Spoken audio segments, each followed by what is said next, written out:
अब इस क्वेश्चन में हम लोग से क्या कह रहा है, व्हाट आर रिड्यूसिंग शुगर। देखो देखो सुनना मेरी बात, रिड्यूसिंग शुगर का मतलब है जो शुगर टॉलेंस रिएजेंट और फेलिंग सॉल्यूशन को रिड्यूस कर दे उसको बोलते हैं रिड्यूसिंग शुगर। टॉलेंस रिएजेंट और फेलिंग्स रिएजेंट एक ऑक्सीडाइजिंग एजेंट हैं, तो वो क्या करेंगे, वो क्या करते हैं, दूसरे को ऑक्सीडाइज करते हैं, खुद को रिड्यूस करते हैं। ठीक, खुद को ऑक्सीडाइज करेंगे, खुद को मतलब दूसरे को ऑक्सीडाइज करेंगे, तो दूसरों को ऑक्सीडाइज करें तो एज अ ऑक्सीडाइजिंग एजेंट दूसरे को ऑक्सीडाइज कर रहे हैं, लेकिन वो खुद को रिड्यूस करेंगे। ठीक है, और लेकिन वो शुगर के साथ रिएक्ट, अगर कोई एक शुगर मॉलिक्यूल है उसके साथ अगर हम लोग उसको रिएक्ट करा रहे हैं तो वो टॉलेंस रिएक्शन को क्या करती है, रिड्यूस करती है। इसका मतलब वो क्या है, रिड्यूसिंग एजेंट है, वो reducing agent positive reducing agent test दे रही है।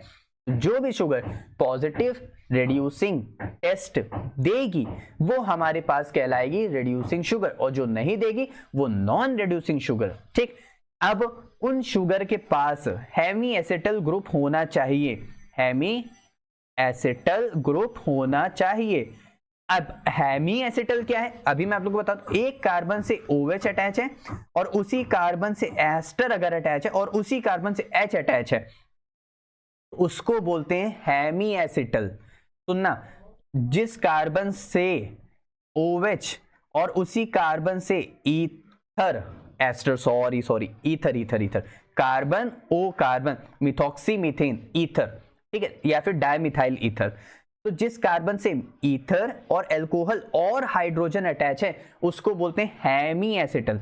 एक और वर्ड होता है बच्चों एसिटल, जान लेते हैं क्या होता है। एसिटल होता है कार्बन, देखो यहाँ पे OH है, यहाँ पे OH है, देखो यहाँ पे क्या था, एस्टर था, यहाँ पे एस्टर था, यहाँ पे हाइड्रोजन था, यहाँ पे हाइड्रोजन था, यहाँ पे R था, ये तो हेमी एसिटल है। अगर इस H को हटा करके मैं वापस से ईथर लगा दूं तो वो कहलाता है हमारे पास क्या, एसिटल। ये क्या कहलाएगा, एसिटल। मतलब दो ईथर ग्रुप होने चाहिए तो वो कहलाएगा ईथर हाइड्रोजन और R, वो कहलाएगा हमारे पास एसिटल।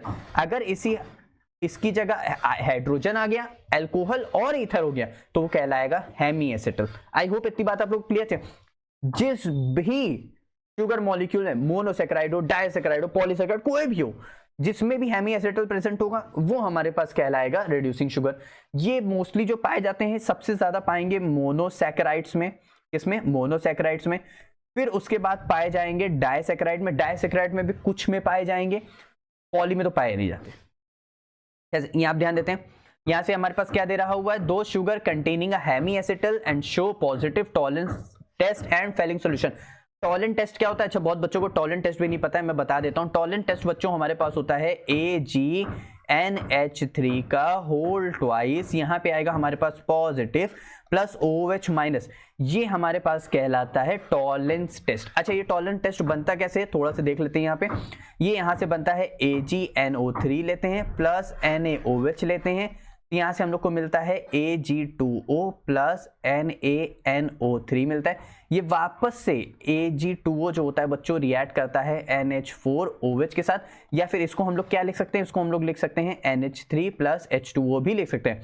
वापस से क्या मिल जाता है, वापस से हम लोग को ये कंपाउंड मिल जाता है। मैंने आप लोग को बताया टॉलेंट टेस्ट आता कहां से है, टॉलेंट टेस्ट का फॉर्मूला क्या होता है, ये मिलके ये बनेगा, फिर उसके बाद ये और इसके साथ रिएक्ट करके हमारे पास टॉलेंट टेस्ट बनता है। अगर इसको रिड्यूस कर रहा है, रिड्यूस कैसे करेगा, ये Ag प्लस में है, ये चला जाता है सिल्वर मिरर Ag में, देखो प्लस से 0 में आ गया, यानी पहले +1 और फिर आ गया 0, तो यानी रेड्यूस हो गया, तो ये इसको रेड्यूस कर रहा है। फेलिंग सॉल्यूशन में हमारे पास क्या होता है, Cu2 प्लस होता है, जो कि वो चला जाता है Cu2O में, देखो ऑक्सीजन की वैलेंसी 2 माइनस, इसकी है 1 प्लस, देखो रेड्यूस हो गया, तो इसने रेड्यूस कर दिया फेलिंग सॉल्यूशन को, तो हमारे पास हो जाएगा। एक और होता है हमारे पास बेंडिक्ट सॉल्यूशन, उसकी बच्चों बहुत कम पढ़ते हैं, इस वजह से मैं उसको थोड़ा सा मैंने नहीं लिया जानबूझ के। खैर फेलिंग सॉल्यूशन को ही हम लोग बहुत कभी कभी हम लोग बेंडिक्ट सॉल्यूशन बोल देते हैं, तो सब बात की बात है। तो आप लोग फेलिंग सॉल्यूशन और टॉलेंस रिएजेंट के नेम से ध्यान रखें, जो आप लोग के लिए बहुत कॉमन है। तो हेमी एसिटल हम लोग जान गए हैं, ईथर एस्टर नहीं, और अल्कोहल और हाइड्रोजन, और यहाँ पे कार्बन लगा हो या कोई एक अल्काइल ग्रुप लगा हो, ठीक है, 1 हाइड्रोजन 1 हाइड्रोक्सिल ग्रुप होना चाहिए, 1 ईथर ग्रुप होना चाहिए अटैच टू सेम कार्बन, ठीक है। शुगर की बात कर रहे हैं, अगर वो हेमी एसिटल है, एक रिंग ओपन शेप में form containing an aldehyde, aldehyde हमारे पास कैसे डबल बॉन्ड O और H, ये रहा हमारे पास aldehyde, react with Tollens solution and Fehling solution. देखो इतनी बात आप थोड़ा सा ध्यान कान खोल के सुनना, आप लोगों को शायद थोड़ी तकलीफ हो।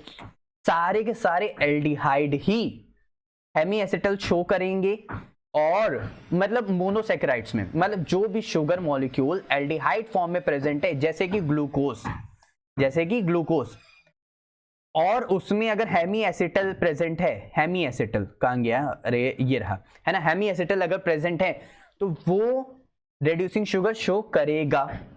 लेकिन फ्रक्टोज शो करता है, और फ्रक्टोज में तो कीटोन ग्रुप होता है, कीटोन ग्रुप यानी C double bond O group होता है, ये शो करता है बच्चों टॉटोमराइज। आप लोग को उतना ज्यादा जानने की जरूरत अभी है भी नहीं, अब सिर्फ सुनो समझो कि वो क्या हो जाता है, टॉटोमराइज हो जाता है। टॉटोमराइज यानी इनॉल फॉर्म, यानी वो इसको हम लोग क्या बोलते हैं, कीटोल फॉर्म।